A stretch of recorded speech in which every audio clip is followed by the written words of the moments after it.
My name is Emma Richardson, and I'm 43 years old. For the past 2 years, I've been living in a kind of limbo, not quite alive, not quite dead, just existing in the space between what was and what could never be again.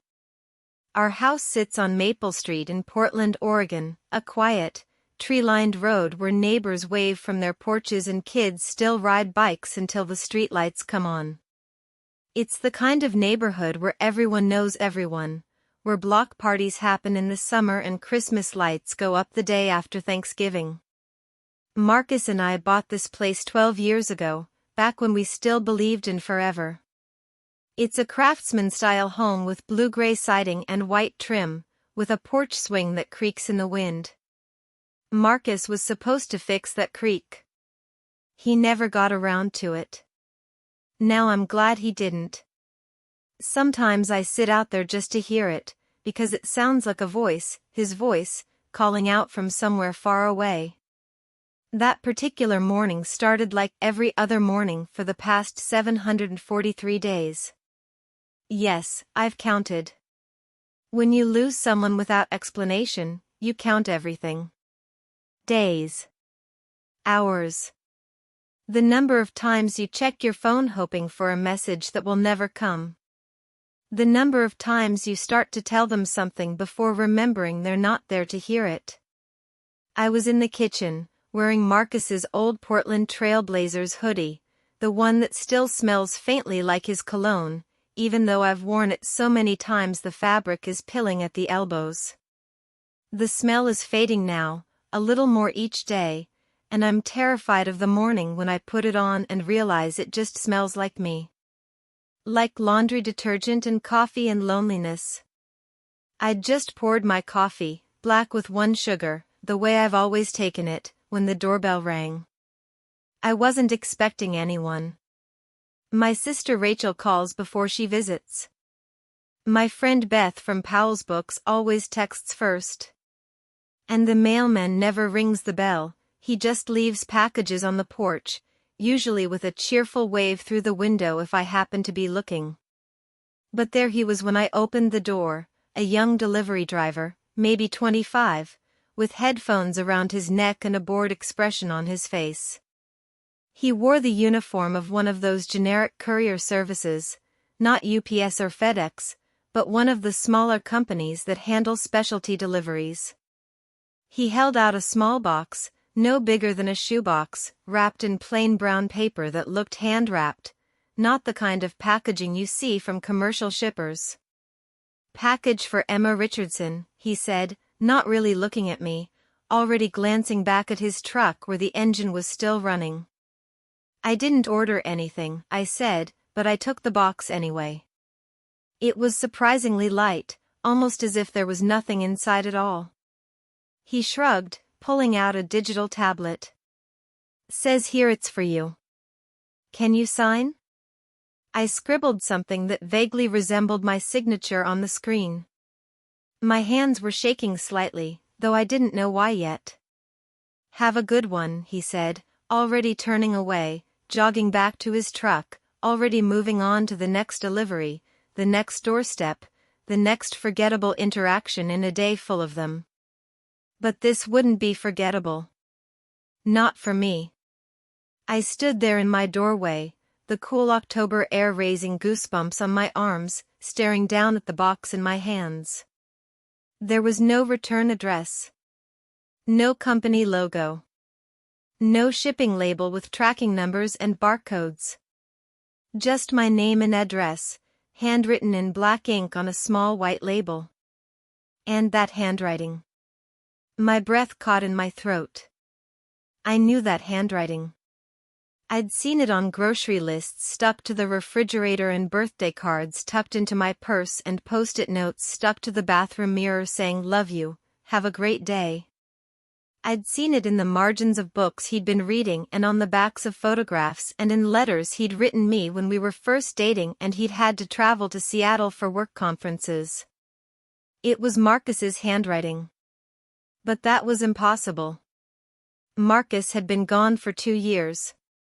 He'd walked out that door on a Tuesday morning in September, said he needed time to think, and vanished. No phone calls. No emails. No credit card transactions or social media posts or any digital footprint whatsoever. It was as if he'd simply ceased to exist. I'd reported him missing, of course. The police had been sympathetic but ultimately unhelpful. Detective Sarachin had taken my statement, filed the paperwork, asked all the standard questions. Had we been fighting? Had he seemed depressed? Had he ever disappeared before? Were there any financial problems? No, no, no, and no. We'd been happy. Or at least, I'd thought we were happy. 12 years of marriage, and I'd thought I knew him. I'd thought I knew us. But Marcus was an adult. He'd left of his own free will. There was no sign of foul play. His car was gone, along with some of his clothes. Sometimes people just need to disappear for a while, Detective Chin had said, as if that was supposed to comfort me. Sometimes they come back. Sometimes they don't. I'm sorry, Mrs. Richardson. There's not much more we can do. But people don't just disappear. Not really. Not in the age of smartphones and GPS and surveillance cameras on every corner.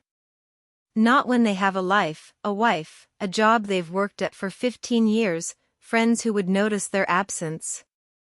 Except Marcus had. And now, apparently, he was sending me packages. I stepped back inside and closed the door, my heart hammering. The coffee I'd just poured sat forgotten on the counter, probably already going cold. I carried the box to the kitchen table, the same solid oak table where we'd eaten countless meals together, where we'd done our taxes every April and played Scrabble on rainy Sunday afternoons and had late-night conversations about everything and nothing. Where we'd planned our future, talking about maybe starting a family, or traveling more, or renovating the kitchen.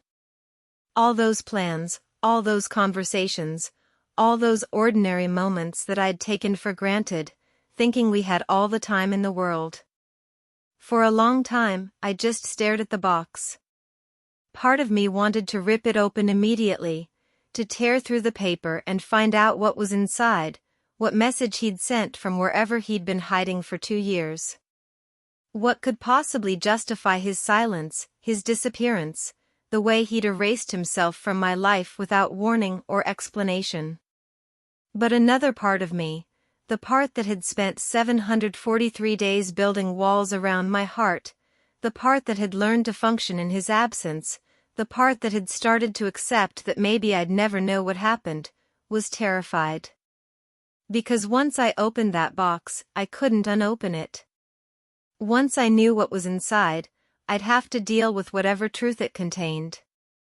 And I wasn't sure I was ready for that. My coffee had gone cold. I poured it down the sink and made a fresh cup, my hands still trembling slightly. I took a sip, then another. The familiar ritual was comforting: measure the grounds, pour the water, wait for the machine to hiss and gurgle and produce that dark, bitter brew that had gotten me through so many difficult mornings. I looked at the box. Looked away. Looked back. It sat there on the table, innocuous and terrifying, like Pandora's box in plain brown paper. Okay, I finally said aloud, to the empty kitchen, to the ghost of my husband, to myself. Okay. I found a pair of scissors in the junk drawer, the drawer that still held his old watch with the broken band and a handful of guitar picks from when he'd gone through his "I'm going to learn to play" phase and bought an acoustic guitar that now sat in the closet, gathering dust. The drawer that held rubber bands and expired coupons and batteries that might or might not still work and all the other detritus of a shared life. I carefully cut through the tape sealing the box, taking my time, almost as if prolonging the moment before I knew would somehow change what I was about to discover. The paper fell away easily, revealing a plain cardboard box underneath. I lifted the lid. Inside was a journal. It was bound in brown leather, worn at the edges, the kind you might find in a bookstore's clearance section or a craft fair booth. The cover was soft under my fingers, aged and creased from handling. Someone had held this journal often, had carried it with them, had poured their thoughts into it. And there, embossed in fading gold letters, was a single word. Forgive. My vision blurred. I blinked rapidly, refusing to cry yet, not until I knew what this was, what it meant. I took a deep breath and opened to the first page. His handwriting again, that familiar scrawl that leaned slightly to the right, with the way he always made his capital E's with too many loops and crossed his T's a little too low on the stem.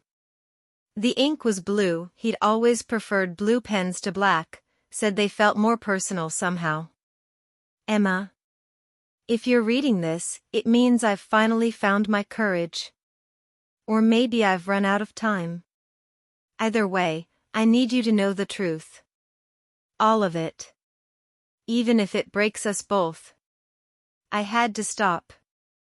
My vision was blurring again, tears already forming even though I'd barely read anything.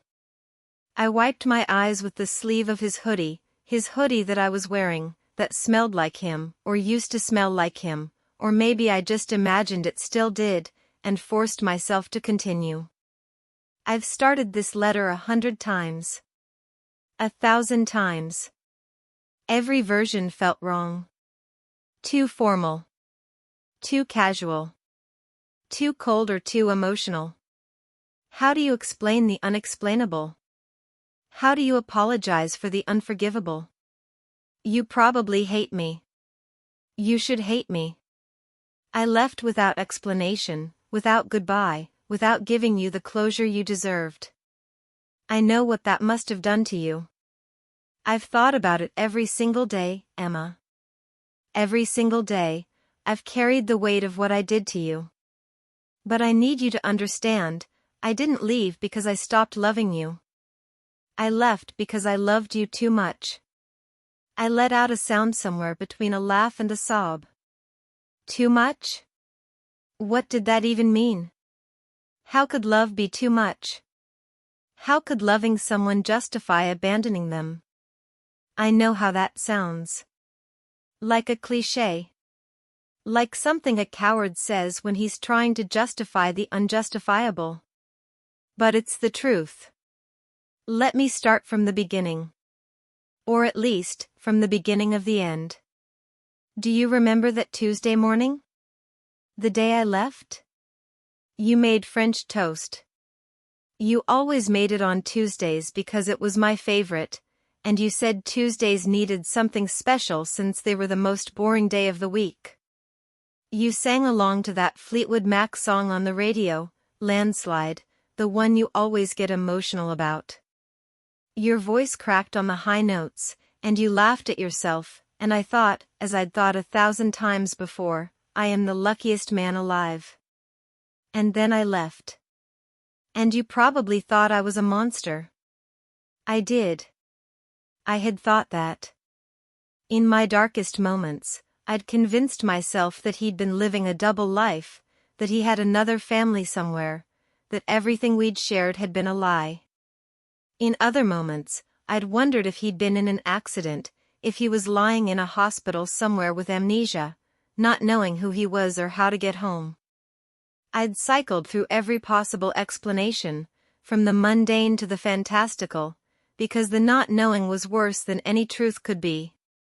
But Emma, I need you to know what happened in the weeks before that morning.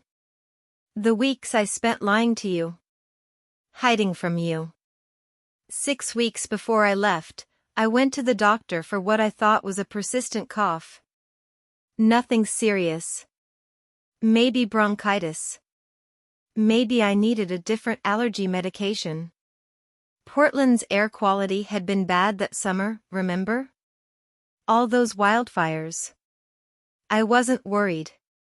I did remember. He'd been coughing for weeks, especially at night. I'd suggested he see a doctor, and he'd waved me off, saying it was just allergies, that it would pass.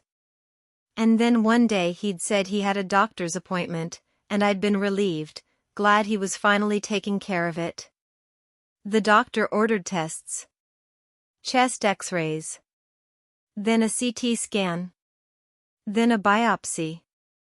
Each one came back with more bad news, each one narrowing the possibilities until there was only one conclusion left. And then Dr. Patterson, you remember him, the one with the photos of his grandkids all over his desk, the one who always wore those colorful bow ties, he sat me down in his office and told me I had stage 4 lung cancer. The words hit me like a physical blow. I actually gasped, my hand flying to my mouth. Cancer. He'd had cancer. Stage 4, Emma. The kind where they don't talk about cure rates. They talk about managing symptoms. About making you comfortable. About quality of life. About months, not years. I sat in that office, staring at Dr. Patterson's bow tie. It had little ducks on it, I remember, yellow ducks on a blue background, and I couldn't breathe. Not because of the cancer, though that was there, growing in my lungs, stealing my air bit by bit, but because all I could think about was you. How was I supposed to tell you this? How was I supposed to watch your face crumble? How was I supposed to let you spend the next few months, or however long I had, watching me waste away? Watching me turn into someone you didn't recognize? Watching me die? I couldn't do it, Emma. I couldn't put you through that. You idiot, I whispered to the empty kitchen, to the journal, to the ghost of my husband. You complete idiot. He'd been trying to protect me. All this time, I'd thought he'd abandoned me, and he'd been trying to protect me. So I made a choice. The wrong choice, maybe. Probably. But the only choice I could live with. I decided to leave. I know what you're thinking. That I should have told you. That I should have let you decide. That it was your life too, your choice to make. And you're absolutely right. But Emma, I'd already watched cancer take my mother. Do you remember me telling you about those final months? How she withered away until she was nothing but pain and morphine in a hollow shell that barely resembled the woman I'd known? How my father sat by her bedside every single day for 6 months, holding her hand, watching her suffer, slowly dying himself even though his body kept working. I did remember. Marcus had been 22 when his mother died, still in college. He'd dropped out for a semester to help care for her, had watched her decline day by day. When he talked about it, which wasn't often, there was a haunted look in his eyes, a depth of grief that time hadn't fully healed. My father was never the same after she died. It wasn't just grief, Emma. It was trauma.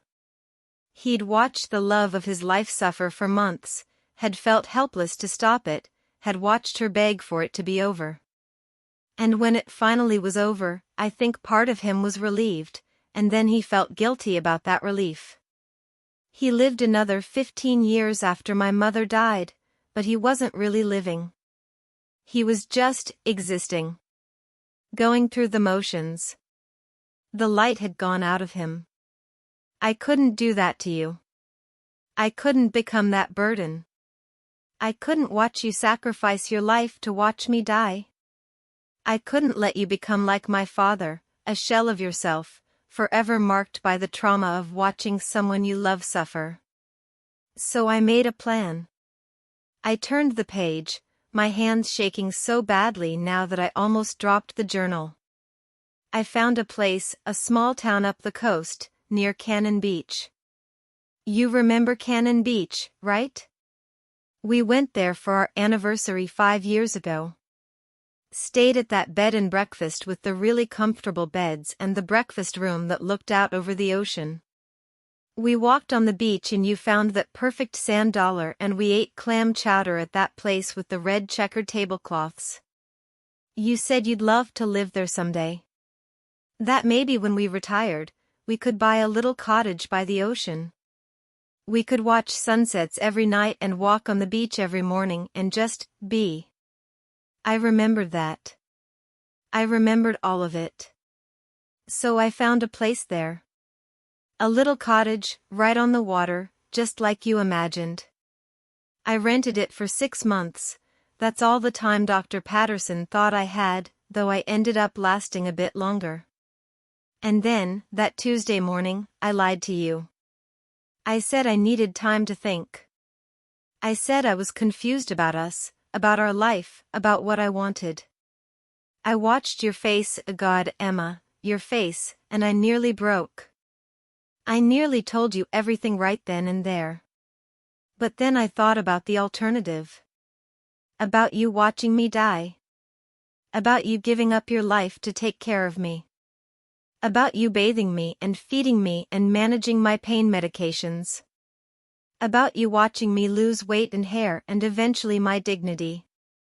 About the last memory you'd have of me being me hooked up to machines, unable to breathe on my own, unrecognizable as the man you married.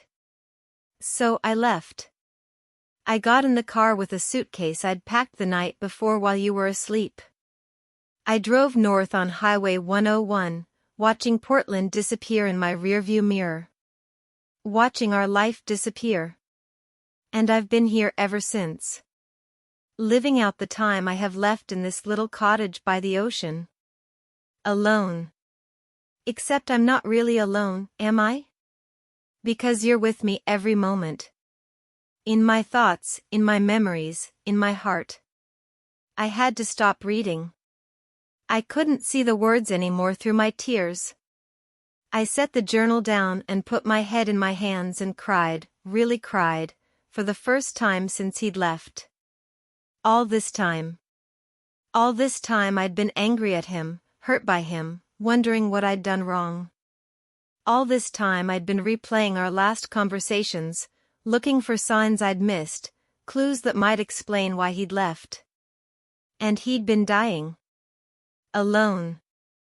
In a cottage by the ocean. Protecting me. After several minutes, I wiped my face and picked up the journal again. There was more. Pages and pages more. His handwriting got shakier as I read on, the letters less steady, as if the act of writing itself was becoming difficult. I'm writing this in what I think are my final weeks. Dr. Patterson was right about the timeline, more or less. I've had 7 months instead of 6. Small victories, right? These months have been strange. Painful, yes. Lonely, absolutely. But also, in some way I can't quite articulate, they've been peaceful. I've had time to think. Time to reflect. Time to watch sunrises and sunsets and to really see them, not just glance at them on my way to somewhere else. Time to read all the books I'd been meaning to read. Time to listen to music and really hear it. Time to be present in a way I never was when I was healthy and thought I had forever. I've thought about you constantly, Emma. About our life together. About all the moments I took for granted. About everything I should have said and didn't. Do you remember our third date? We went to that Italian restaurant on Hawthorne, and you ordered the carbonara even though you were lactose intolerant because it looked so good. And then you spent the rest of the night miserable, but you kept insisting you didn't regret it because it had been delicious. I knew right then that I was going to marry you. You had this way of embracing life fully, consequences be damned. Or the time we got lost hiking in the gorge and instead of panicking, you just laughed and said it was an adventure. We found our way eventually, but those few hours of being lost with you were some of the best hours of my life. Or the night I proposed. I'd planned this elaborate thing, dinner at a fancy restaurant, walk by the river, getting down on one knee at this specific spot where we'd had our first kiss. But then we got to the restaurant and you had food poisoning from lunch, so we ended up on the bathroom floor of our apartment, and I proposed there instead, while you were sitting on the tile floor looking absolutely miserable. And you said yes anyway. I've been thinking about all of it. All the big moments and all the small ones. The way you always put too much creamer in your coffee. The way you sing in the shower, slightly off-key but with total confidence. The way you scrunch up your nose when you're thinking hard about something. The way you always steal the blankets at night but then feel guilty and try to tuck them back around me. All the tiny details that make up a life together. All the things I'll miss. I've made this place into a kind of shrine to us, Emma. To our memories. To our life together. I brought photographs. Do you remember that box in the attic, the one we were always meaning to organize and turn into actual photo albums? I brought it with me. I've spent hours going through them, remembering each moment. I hung them on the walls so I could see them every day. I brought your favorite coffee mugs, the blue ceramic ones we bought at that craft fair in Seattle. You thought you'd lost them, but I'd actually packed them. I wanted to have morning coffee and think of you, imagine you sitting across from me the way you used to. I even brought that ridiculous cactus we bought at the farmer's market. You remember? You insisted we could keep a plant alive even though we'd killed every plant we'd ever owned. Well, guess what? It's still alive. Barely, but it's hanging in there. Turns out I'm better at keeping plants alive when I have nothing else to do. Despite everything, I found myself smiling slightly. That stupid cactus. I'd looked everywhere for it after he left, had eventually decided it must have died and I'd thrown it away without remembering. I've written you so many letters, Emma. Hundreds of them. Most of them I've thrown away because they never said what I needed them to say. But this one, this journal, this is my final attempt. This is me, at the end of my life, trying to make you understand. If you're reading this, I'm gone. And I need you to know these things. I never stopped loving you. Not for 1 second. You were my first thought every morning and my last thought every night. Even as the cancer ate away at my body, even as the pain grew worse, even as I knew I was running out of time, you were always there. In my heart. In my mind. In every breath I took. I'm so sorry, Emma. I'm sorry I left. I'm sorry I lied. I'm sorry I took away your choice, your chance to say goodbye, your opportunity to be there for me the way you would have wanted to be. But I'm not sorry I spared you the pain of watching me die. Even now, at the end, knowing how much my disappearance must have hurt you, I still think this was better. Better for you to wonder than to watch. Better for you to remember me healthy and whole than to have your last memories be of me weak and suffering. Maybe I'm wrong. Probably I'm wrong. But it's the choice I made, and I'm going to die believing it was the right one. I turned the page, and there was more, but the handwriting was different now, shakier, harder to read, as if he'd been writing through pain or exhaustion or both. It's getting harder to write. Harder to breathe. Harder to do anything, really. Dr. Patterson says it's almost time. He's arranged for hospice care to come to the cottage. I'll die here, looking out at the ocean, thinking of you. There's a key tape to the inside back cover of this journal. It's to the cottage. Everything here is yours now. The memories, the photographs, the life I lived in these final months without you. Come visit if you can. If you want to. Sit on the porch and watch the ocean. Drink coffee from those mugs you thought were lost. Read the letters I wrote but never sent, they're in a box in the closet. And maybe, if you can find it in your heart, forgive me. I know it's a lot to ask. Maybe too much. Maybe unforgivable. But I'm asking anyway. Forgive me for leaving. Forgive me for lying. Forgive me for thinking I knew what was best for you. Forgive me for all the ways I failed you at the end, even though I was trying to protect you. I love you, Emma Richardson. I loved you from the moment I met you until my last breath. And if there's anything beyond this life, I'll love you still. All my love. Always and forever. Marcus. The final entry was dated 3 weeks ago. 3 weeks. He'd been gone for only 3 weeks, and I hadn't known. I'd been going about my life, working at the library, having coffee with Beth, visiting Rachel and the kids, and he'd been dying. And then dead. And I hadn't felt it. Shouldn't I have felt it?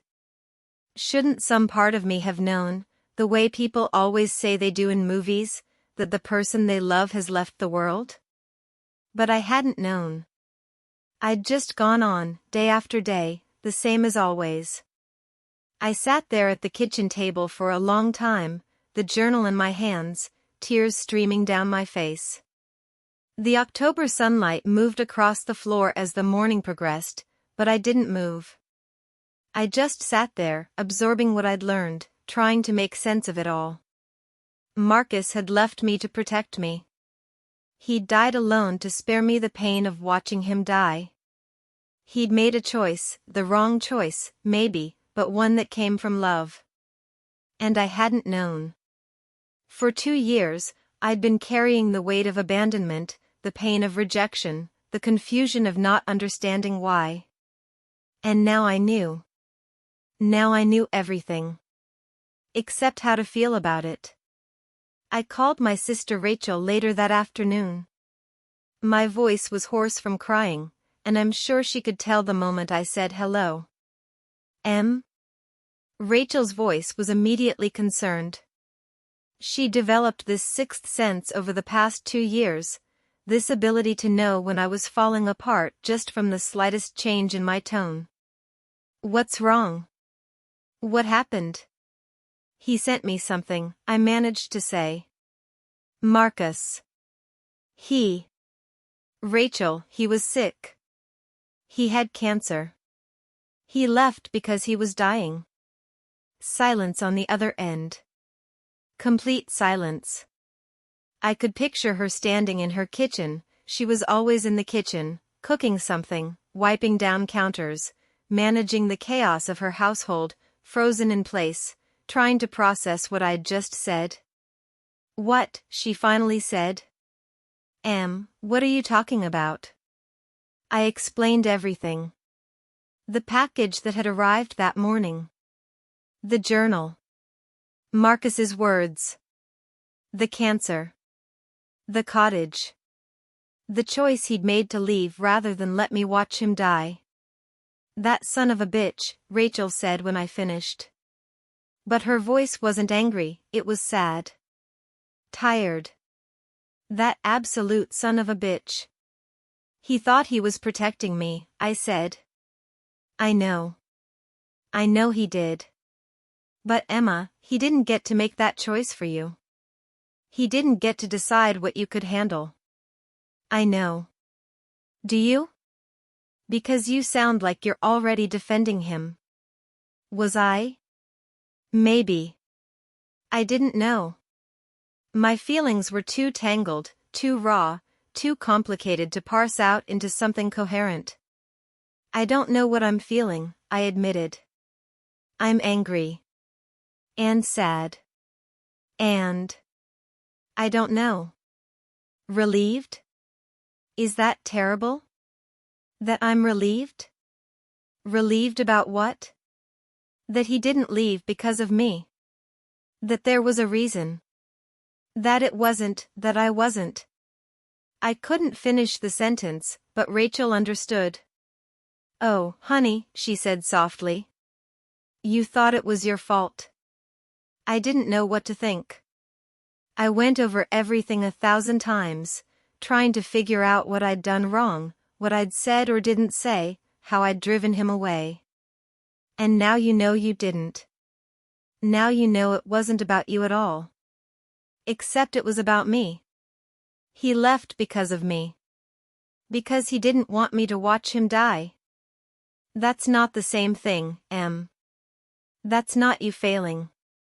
That's him making a choice, a really stupid, misguided choice, but a choice based on his own fears and his own pain. I was quiet for a moment, absorbing that. Rachel had always been the wise one, the one who could cut through emotional noise and see things clearly. "Do you want me to come over?" she asked. "No. I mean, yes, but there's something I need to do first." "What?" "The journal, there's a key in it. To a cottage. In Cannon Beach. Where he was. Where he died." "Oh my God, Emma. You're not thinking of going there." "I need to see it. I need to see where he was, how he lived, what his last months were like." "That's..." Rachel paused, and I could almost hear her trying to choose her words carefully. "That's a lot, Em. Are you sure you're ready for that?" "I don't know if I'll ever be ready. But I need to do it anyway." Rachel was quiet for a long moment. "When?" "Tomorrow. I'll drive up tomorrow morning." "Do you want me to come with you?" Did I? Part of me did. Rachel was my rock, my constant, the person who'd held me together through the worst of the past 2 years. But another part of me knew this was something I needed to do alone. "No," I said finally. "Thank you, but this is something I need to do by myself." "Okay. But Emma? Call me. Every few hours. Promise?" "I promise." "And Em? Whatever you feel when you get there, anger, sadness, love, hate, all of it mixed together, it's all okay. There's no right way to feel about this." "Thanks, Rach. I love you." "I love you too." After I hung up, I sat at the kitchen table for a while longer, the journal still in front of me. I opened it again, flipping through the pages, reading random passages. June 15th, good day today. Minimal pain. Watched the sunrise. It was spectacular, all oranges and pinks reflecting off the water. Wished Emma was here to see it. She always loved sunrises more than sunsets. Said there was something hopeful about them, about the promise of a new day. July 3rd, heard fireworks from town last night. People celebrating. Families on the beach. I sat on the porch and listened and felt very far away from everything. From the world. From life. From her. August 12th, bad pain today. Dr. Patterson increased my meds. They make me foggy, disconnected. But at least they work. Small mercies. Thought about calling Emma. Actually had my phone in my hand, her number pulled up. Stared at it for 20 minutes. Didn't call. What would I even say? September 1st, 2 years ago today, I left. 2 years of silence. 2 years of her not knowing. I hope she's okay. I hope she's moved on. I hope she's found someone new, someone who won't leave her, someone who can give her the life she deserves. But God, I hope she hasn't. Is that terrible? That part of me hopes she's still mine, even though I gave her up? I hadn't moved on. I hadn't found someone new. I'd barely been able to go through the motions of my life, let alone open my heart to someone else.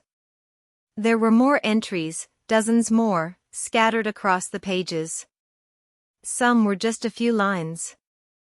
Others went on for pages, rambling thoughts about life and death and love and regret. They were getting harder to read, the handwriting deteriorating as his condition worsened, the words sometimes trailing off mid-sentence as if he'd been too exhausted to continue. The last entry was the one I kept coming back to. October 7th, this is probably it. Dr. Patterson was here today. Said it's time to call hospice? I'm ready, I think. As ready as anyone can be to stop existing. But there's one more thing I need to do. I'm going to send her the journal. I've arranged for it to be delivered after I'm gone. A courier service that specializes in posthumous deliveries, yes, that's apparently a thing. They'll hold it for a few weeks and then send it. Maybe she won't open it. Maybe she'll throw it away without reading it. I wouldn't blame her. But maybe she will. Maybe she'll read these words and understand. Maybe she'll forgive me. Maybe she'll remember me with love instead of hate. That's all I can hope for now. All I have left to hope for. Emma, if you're reading this, I'm sorry. I love you. And I'm gone. Goodbye. That was it. The last words my husband ever wrote. A goodbye I hadn't gotten to say in return. I closed the journal carefully, my fingers tracing the word embossed on the cover, forgive. Could I? Could I forgive him for leaving? For lying? For taking away my choice to be there for him at the end? I didn't know. Not yet. But I knew I needed to see the cottage. I needed to walk through the space where he'd spent his final months. I needed to understand, as much as I could, what his life had been like without me in it. That night, I barely slept. I lay in our bed, my bed now, I suppose, though I still slept on my side and left his side untouched, as if he might come back and need the space, and stared at the ceiling. The same ceiling we'd stared at together on lazy Sunday mornings. The same ceiling where we'd hung that ridiculous disco ball as a joke one New Year's Eve and then never taken it down because it made us laugh every time we looked at it. Marcus was gone. Really, truly gone. Not just absent, but dead. The finality of it settled over me like a weighted blanket, suffocating but somehow comforting in its certainty. At least now I knew. At least now I had answers. But God, what I wouldn't give to have not known. To have him walk through that door one more time. To have one more Tuesday morning of French toast and Fleetwood Mac and his terrible dad jokes that made me groan and laugh at the same time. Around 3 a.m, I got up and made tea. Chamomile with honey, the kind my mother used to make when I couldn't sleep as a child. I sat at the kitchen table with Marcus's journal, reading passages at random, trying to piece together the puzzle of his final months. July 28th, saw a couple on the beach today. They were about our age. The woman was laughing at something the man said, really laughing, the kind that makes your whole body shake. She leaned into him and he put his arm around her and they just stood there like that, watching the waves. I had to look away. It hurt too much. That should have been us. That could have been us. August 19th, I've been thinking about my father a lot. About how he was after Mom died. How he'd sit in his chair and stare at nothing for hours. How he'd talk to her sometimes, as if she were still there. We thought he was losing his mind, but now I understand. When you lose someone, they don't really leave. They're just elsewhere. In your memories, in your heart, in the spaces between your thoughts. I talk to Emma all the time. Tell her about my day, about what I saw on the beach, about how much I miss her. She never answers, of course. But it helps. September 14th, bad day. The pain is getting worse. The medications help but they make me so tired, so foggy. I sleep most of the day now. When I'm awake, I look at our photos. There's one from our wedding. We're cutting the cake and you've got frosting on your nose and you're laughing. You were always laughing. I miss your laugh more than anything. The sound of it. The way your whole face lit up. The way it made me feel like the funniest, most clever person in the world, even when my jokes were terrible. I traced my fingers over his words, imagining him sitting in that cottage, alone and in pain, writing these entries. Writing to me, even though he thought I'd never read them. Or maybe hoping I would, eventually. When dawn finally came, painting the sky in shades of pink and gold, I was still sitting at the table, the journal open in front of me. I hadn't slept at all, but I felt strangely alert, energized by purpose. I was going to Cannon Beach. I was going to see the cottage. I was going to walk through the life Marcus had lived without me. And maybe, just maybe, I'd find a way to say goodbye. I packed a small overnight bag. A change of clothes. Toiletries. The journal. I dressed in jeans and a navy blue sweater, one of mine, not his, because I needed to do this as myself, not as half of a couple that no longer existed. Before I left, I stood in our bedroom for a long moment, looking around at the life we'd built together. The bed we'd shared for 12 years. The dresser with his watch still sitting on top, stopped at 7:23, the exact time the battery had died. The closet where his clothes still hung, I'd never been able to bring myself to pack them away. I'm going to find you, I said aloud to the empty room. I'm going to see where you were. And then I don't know. But I'll figure it out. The room, of course, didn't answer. I grabbed my keys, my phone, my bag, and the journal, and headed out to my car, a 10-year-old Honda Civic that Marcus had always said we should trade in for something newer, more reliable. But I'd loved that car, and now I was glad I'd kept it. It was one more thing that tied me to our life before. The drive up Highway 101 was beautiful. It always had been. The road hugged the Oregon coastline, offering glimpses of the Pacific between towering Sitka spruces and Douglas firs, vast and gray-blue and eternal. The kind of view that made you feel small in a good way, like your problems were just tiny specks in the grand scheme of things. I'd driven this route before, of course. Marcus and I had made this trip several times over the years, weekend getaways to escape the city, to breathe ocean air, to remind ourselves that there was a world beyond our daily routines. But this time was different. This time, I was driving toward an ending instead of a beginning. I passed through small coastal towns with populations in the hundreds. Manzanita, with its long stretch of sandy beach.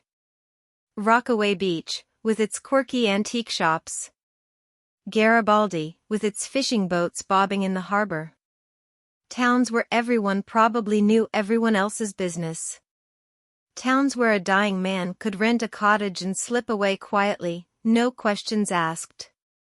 The radio played softly, classic rock, the station Marcus had always preferred, and I found myself singing along to songs I hadn't realized I'd memorized. Hotel California. Bohemian Rhapsody. Stairway to Heaven. Songs we'd listened to together on road trips, singing off-key and not caring. Around noon, I stopped at a small cafe in Tillamook for coffee and a sandwich I barely touched. The waitress, a woman in her 60s with kind eyes and a name tag that said Darlene, noticed my untouched food. "Everything okay, honey?" she asked. "Need me to wrap that up for you?" "No, I'm sorry. It's great, I'm just not very hungry." She studied my face for a moment. "You look like you're carrying something heavy." I almost laughed. If only she knew. "I'm visiting someone," I said. Which wasn't quite a lie. I was visiting the ghost of someone, the memory of someone, the life someone had lived without me. "Well, I hope it goes okay," Darlene said, patting my shoulder gently. "Sometimes the conversations we need to have are the hardest ones." She had no idea how right she was. Back in the car, I continued north. The landscape became more dramatic as I approached Cannon Beach, massive rock formations rising from the ocean, beaches stretching for miles, the constant sound of waves crashing against the shore. And then, there it was, Haystack Rock, rising 235 feet from the beach like something out of a fantasy novel, massive and ancient and unmovable. A landmark I'd seen dozens of times before, but never like this. Never with this weight of knowledge, this sense of approaching something that would change me forever. Cannon Beach appeared around a bend, a small town of about 1,700 people, with art galleries and coffee shops and tourists wandering Main Street with their cameras. The kind of place people came to escape, to relax, to pretend for a weekend that they didn't have problems waiting for them back home. Marcus had come here to die. To spend his final months in this beautiful place, alone. I found Seaside Lane easily enough. It was a narrow road that wound away from the main strip, heading toward the residential area where the locals lived. The houses here were smaller, more weathered, built to withstand winter storms and salt air. Many of them were vacation rentals, empty in the off-season, which explained how Marcus had been able to stay for months without drawing too much attention. Number 17 was at the end of the lane, standing alone on a small bluff overlooking the ocean. My breath caught when I saw it. It was exactly as I'd imagined. A small white cottage with faded blue shutters and a covered porch. Weathered cedar shake siding. A path of smooth stones leading to the front door.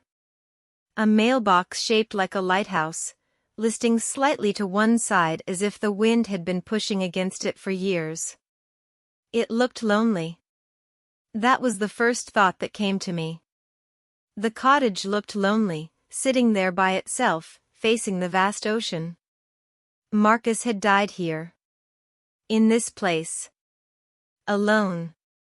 The thought made my chest ache with a physical pain, as if my heart were actually breaking, cracking down the middle like ice on a frozen lake.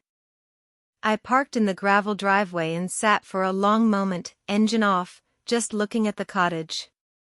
A part of me wanted to start the car again, to drive away, to go back to Portland and pretend I'd never received that package, never read that journal, never learned the truth. But I couldn't. I'd come this far. I needed to see this through.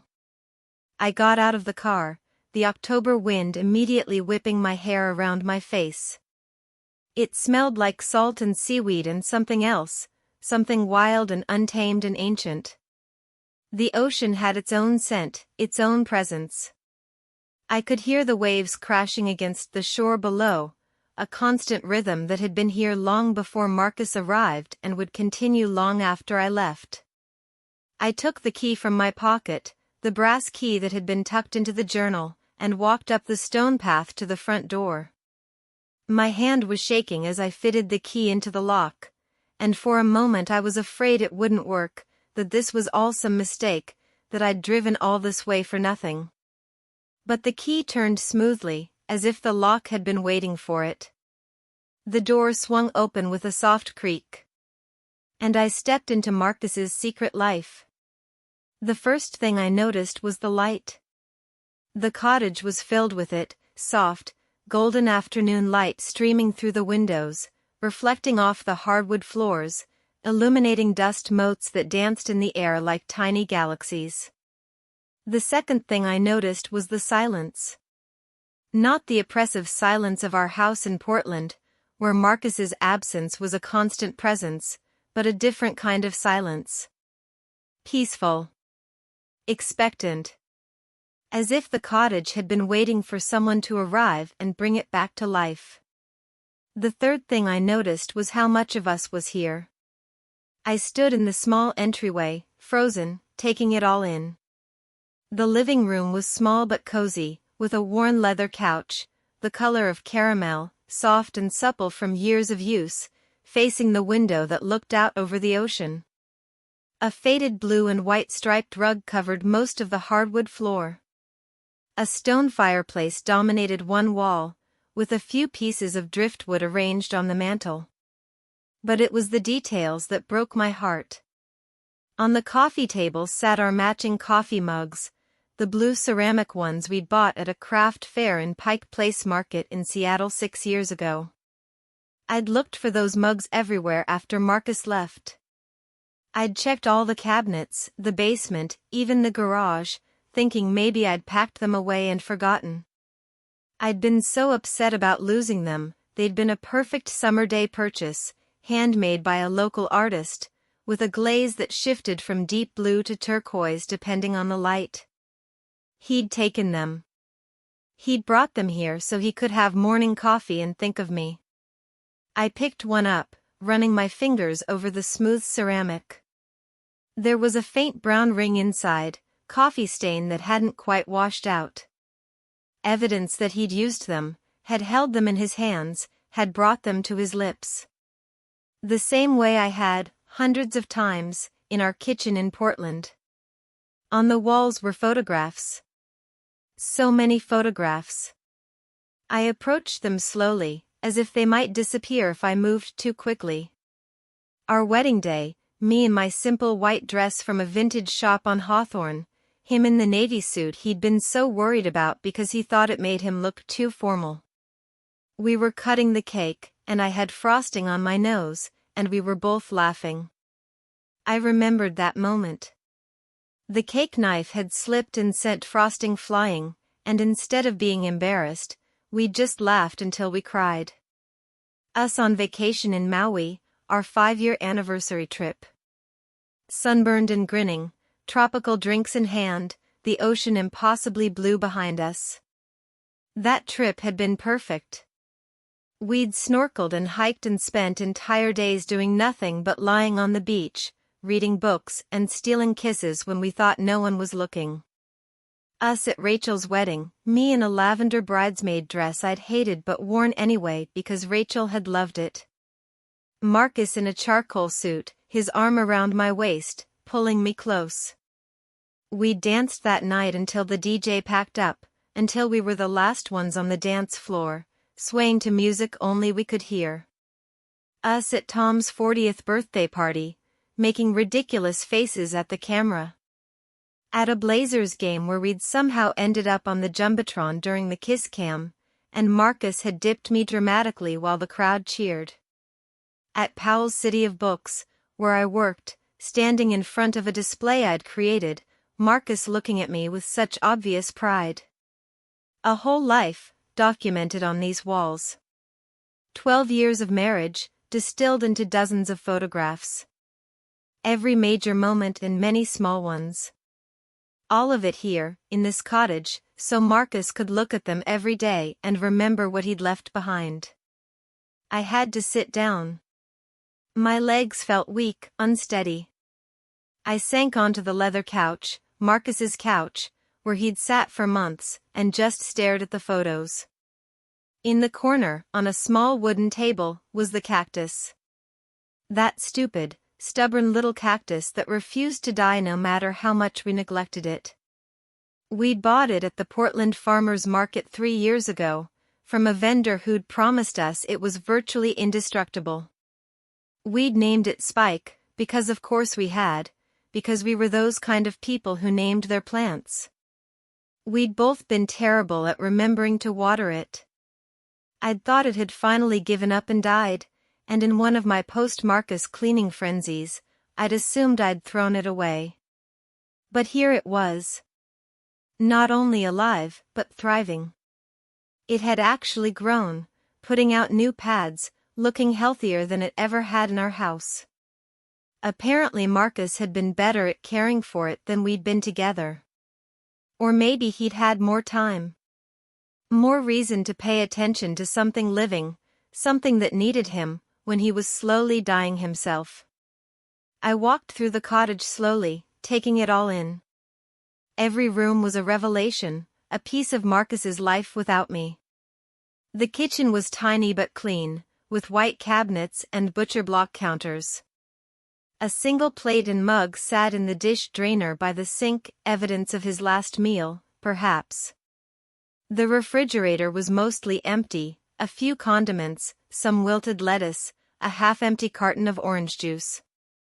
In the pantry, I found cans of soup, crackers, protein shakes.